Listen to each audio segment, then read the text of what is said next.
HSC হিসাব বিজ্ঞান প্রথম পত্রের আজকের ভিডিওতে সকলকে স্বাগত জানাচ্ছি। আমাদের আজকের এই ভিডিওটিতে এসএসসি হিসাব বিজ্ঞান প্রথম পত্রের কার্যপত্র অধ্যায় হতে ঢাকা বোর্ড 2019 সালে আসা একটি অঙ্ক সমাধান করা হয়েছে। আজকে সমাধানকৃত অঙ্কটি হচ্ছে কার্যপত্র অধ্যায় হতে সমাধানকৃত চতুর্থ অঙ্ক। এর আগে আরো 3টি ভিডিওতে কার্যপত্র অধ্যায় হতে আরো 3টি অঙ্ক সমাধান করা হয়েছে। যারা আগের ভিডিওগুলো দেখে নাই, এই ভিডিওটির নিচে ডেসক্রিপশন বক্সে আগের ভিডিওগুলোর লিংক দেওয়া থাকবে, সেখান থেকে আগের ভিডিওগুলো দেখে নিতে পারবো। ঢাকা বোর্ড 2019 সালে আসা প্রশ্নটি হচ্ছে মেসার্স নাহিদ ট্রেডার্সের 2018 সালের 31 ডিসেম্বর তারিখে প্রস্তুতকৃত রয়া মিল নিচে প্রদত্ত হলো। মেসার্স নাহিদ ট্রেডার্স রয়া মিল 31 ডিসেম্বর 2018। নিচের রয়া মিলটি দেয়া রয়েছে। এখানে বেতন, ক্রয়, প্রাপ্য হিসাব, বিক্রয়, অগ্রিম ভাড়া, কমিশন প্রাপ্তি, আসবাবপত্র, মূলধন রয়েছে। ডেবিট টাকা হচ্ছে 65,000 টাকা, ক্রেডিট টাকা হচ্ছে 65,000 টাকা। এরপরে অন্যান্য তথ্য রয়েছে। বকেয়া বেতন 1,000 টাকা, অগ্রিম ভাড়া মাসিক 200 টাকা হারে নিঃশেষ হয়েছে, অলিখিত ক্রয় 1,000 টাকা, আসবাবপত্রের উপর 5% হারে অবশ্যই ধার্য করো। তাহলে এই 4টি সমন্বয় রয়েছে। ক নম্বর কাজটি হচ্ছে প্রয়োজনীয় বিপরীত দাখিলা দাও। খ নম্বর কাজটি হচ্ছে প্রয়োজনীয় সমন্বয় দাখিলা দাও। আর গ নম্বর কাজটি হচ্ছে 10 ঘর বিশিষ্ট কার্যপত্র প্রস্তুত করো। তাহলে ক্ষেত্রে ক নম্বর কাজটি হচ্ছে বিপরীত দাখিলা দেওয়া। মিসেস নাহিদ ট্রেডার্স বিপরীত দাখিলা বলে একটি জাবেদার কর তৈরি করে নেওয়া হয়েছে। এক্ষেত্রে বিপরীত দাখিলাগুলো হবে হচ্ছে মূলত যে সমন্বয় রয়েছে ওই সমন্বয় থেকে বেতনের যে সমন্বয়টি রয়েছে বকেয়া বেতন 1,000 টাকা, সেখান থেকে বকেয়া বেতন একটি চলতি দায় সৃষ্টি হচ্ছে, এটার জন্যই আমাদের বিপরীত দাখিলা দিতে হবে।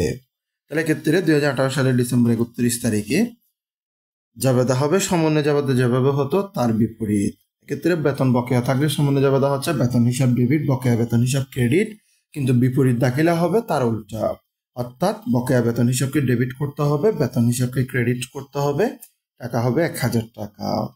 ব্যাখ্যা লেখা হলো বকেয়া বেতনের বিপরীত দাখিলা দেওয়া হলো।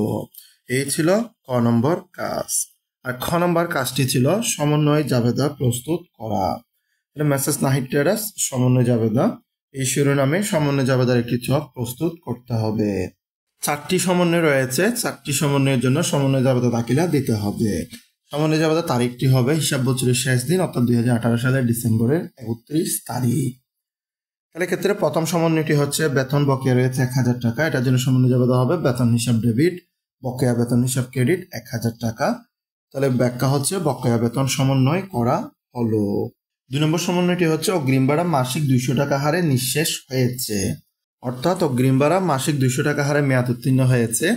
এক্ষেত্রে জাবেদা হবে ভাড়া হিসাব ডেবিট, অগ্রিম ভাড়া হিসাব ক্রেডিট, টাকা হবে প্রতি মাসে 200 টাকা করে, 12 মাসে 200 গুণ 12 2,400 টাকা। এরপরে 3 নম্বর সমন্বয়টি হচ্ছে অলিখিত ক্রয় 1,000 টাকা। এক্ষেত্রে সমন্বয় হবে ক্রয় হিসাব ডেবিট, প্রদেয় হিসাব ক্রেডিট 1,000 টাকা, অলিখিত ক্রয় হিসাবভুক্ত করা হলো। 4 নম্বর সমন্বয় হচ্ছে আসবাবপত্রের উপর 5% হারে অবচয় ধার্য করতে হবে। এক্ষেত্রে জাবেদা হবে অবচয় হিসাব ডেবিট, পুঞ্জীভূত অবচয় হিসাব ক্রেডিট। আসবাবপত্রের টাকা হচ্ছে 12,000 টাকা, এটার উপর 5% টাকা হবে 600 টাকা। এর পরবর্তীতে গ নম্বর কাজটি হচ্ছে 10 ঘর বিশিষ্ট একটি কার্যপত্র প্রস্তুত করা। তাহলে গ নম্বরে এসে মেসেজ নাহিদ ট্রেডার্স কার্যপত্র 10 ঘর বিশিষ্ট 2018 সালের 31 ডিসেম্বর তারিখে সমাপ্ত বছরের এই শিরোনামে ক্রমিক নম্বরের একটি ঘর, হিসাব শিরোনামের একটি ঘর, রয়া মিলের অধীনে ডেবিট ক্রেডিট 2টি ঘর, সমন্বয়ের অধীনে ডেবিট ক্রেডিট 2টি ঘর, সমন্বিত রয়া মিলের অধীনে ডেবিট ক্রেডিট 2টি ঘর, বিশদ আয় বিবরণের অধীনে ডেবিট ক্রেডিট 2টি ঘর, আর্থিক অবস্থা বিবরণের অধীনে ডেবিট ক্রেডিট 2টি ঘর নেওয়া হয়েছে। এর পরবর্তীতে আমাদের প্রথম কাজ হবে প্রশ্নে যে রয়া মিলটি দেওয়া রয়েছে সেই রয়া মিলটি ক্রমিক নম্বরে করে যথারীতি ক্রমিক নম্বর দিয়ে হিসাব শিরোনামে হিসাবের নামগুলো লিখে রয়া মিলের ডেবিট পাশে ডেবিট টাকাগুলো, ক্রেডিট পাশে ক্রেডিট টাকাগুলো লিখে দেওয়া। এক্ষেত্রে বেতন 5,000 টাকা রয়েছে ডেবিটে, ক্রয় 15,000 টাকা ডেবিটে, প্রাপ্য হিসাব 30,000 টাকা ডেবিটে, বিক্রয় 30,000 টাকা ক্রেডিটে, অগ্রিম ভাড়া 3,000 টাকা ডেবিটে, কমিশন প্রাপ্তি 4,000 টাকা ক্রেডিটে, আসবাবপত্র 12,000 টাকা ডেবিটে, মূলধন 31,000 টাকা ক্রেডিটে। এটি রয়া মিল, এটি প্রশ্নে আছে। এর পরবর্তী কাজ হবে যে সমন্বয়গুলো রয়েছে অর্থাৎ 4টি সমন্বয়, সেই সমন্বয়গুলো সমন্বয়ের ঘরে ডেবিট ক্রেডিটে লেখা। 1 নম্বর সমন্বয়টি ছিল বেতন হিসাব ডেবিট, বকেয়া বেতন হিসাব ক্রেডিট। এক্ষেত্রে আমাদের 1 নম্বরে বেতন হিসাব রয়েছে, সেই হিসেবে 9 নম্বরে এসে বকেয়া বেতনের জন্য আরেকটা ঘর নিতে হবে, কারণ বকেয়া বেতন নাই। তাহলে বেতন বরাবর সমন্বয়ের ডেবিট পাশে 1000 টাকা, বকেয়া বেতন বলে সমন্বয়ের ক্রেডিট পাশে 1000 টাকা, কারণ 1 নম্বরে জাবেদা ছিল বেতন হিসাব ডেবিট, বকেয়া বেতন হিসাব ক্রেডিট। এরপরে 2 নম্বর সমন্বয়ের জাবেদাটা ছিল ভাড়া হিসাব ডেবিট, অগ্রিম ভাড়া ক্রেডিট। এক্ষেত্রে 5 নম্বরে অগ্রিম ভাড়ার ঘর আছে, ভাড়া হিসাবের ঘর নাই, তাই 10 নম্বর ক্রমিকে এসে ভাড়া হিসাবের ঘর নিতে হবে। ভাড়া হিসাবের ঘর নিয়ে ভাড়া হিসাব বরাবর ডেবিট পাশে 2400 টাকা, উপরে অগ্রিম ভাড়া বরাবর সমন্বয়ের ক্রেডিট পাশে 2400 টাকা। 3 নম্বর সমন্বয় জাবেদাটি ছিল ক্রয় হিসাব ডেবিট, প্রদেয় হিসাব ক্রেডিট। এক্ষেত্রে 2 নম্বরে ক্রয় হিসাবের ঘর রয়েছে, ক্রয় হিসাব বরাবর সমন্বয়ের ডেবিট পাশে 1000 টাকা বসবে। এরপর 11 নম্বরে এসে প্রদেয় হিসাবের ঘর নিতে হবে, প্রদেয় হিসাব বরাবর ক্রেডিট পাশে 1000 টাকা বসবে। এর পরবর্তী 4 নম্বর সমন্বয়টি হচ্ছে অবচয় হিসাব ডেবিট, পুঞ্জীভূত অবচয় হিসাব ক্রেডিট। অবচয় হিসাবেরও হিসাব নাই, পুঞ্জীভূত অবচয়েরও হিসাব নাই, তাই দুইটিই নিতে হবে। 12 নম্বরে এসে অবচয় বলে ডেবিট পাশে লেখা হয়েছে 600 টাকা। 13 নম্বরে পুঞ্জীভূত অবচয়ের জন্য হিসাব নেওয়া হয়েছে, সেটি বরাবর ক্রেডিট পাশে 600 টাকা। তাহলে প্রথমে রোয়া মিল তুলতে হবে, এরপর যে সমন্বয় জাবেদাগুলো হবে এগুলো সমন্বয়ের ঘরে ডেবিট ক্রেডিটে তুলতে হবে। এর পরবর্তী কাজটি হচ্ছে রোয়া মিল এবং সমন্বয় এডিটিং যোগ বিয়োগ করে সমন্বিত রোয়া মিলে লেখা এবং আয় এবং ব্যয়গুলো বিষয়তায় বিবরণীর আয়গুলো ক্রেডিট পাশে, ব্যয়গুলো ডেবিট পাশে লেখা। যেগুলো সম্পদ থাকবে সেগুলো আর্থিক অবস্থার বিবরণীর ডেবিটে, দায় ও মালিকানা সত্ত্বগুলো আর্থিক অবস্থার বিবরণীর ক্রেডিটে লেখা। তাহলে বেতন এটি হচ্ছে খরচ, রোয়া মিলের ডেবিটে 5000 টাকা আছে, সমন্বয়ের ডেবিটে 1000 টাকা আছে। 5000 টাকার সাথে 1000 টাকা যোগ করলে সমন্বিত রোয়া মিলের ডেবিটে 6000 টাকা, খরচ হওয়ার কারণে বিষয়তায় বিবরণীর ডেবিটে 6000 টাকা। এরপরে হচ্ছে ক্রয় ডেবিট 15000 টাকা, সমন্বয়ের ডেবিট 1000 টাকা, 15000 টাকা 1000 টাকা যোগ করলে সমন্বিত রোয়া মিলের ডেবিট 16000 টাকা, এটি খরচ, বিষয়তায় বিবরণীর ডেবিটে 16000 টাকা। এরপরে হচ্ছে প্রাপ্য হিসাব, রোয়া মিলের ডেবিটে 30,000 টাকা আছে, সমন্বয় নাই, সমন্বিত রোয়া মিলের ডেবিটে 30,000 টাকা, এটি সম্পদ, তাই আর্থিক অবস্থার বিবরণী ডেবিটে 30,000 টাকা।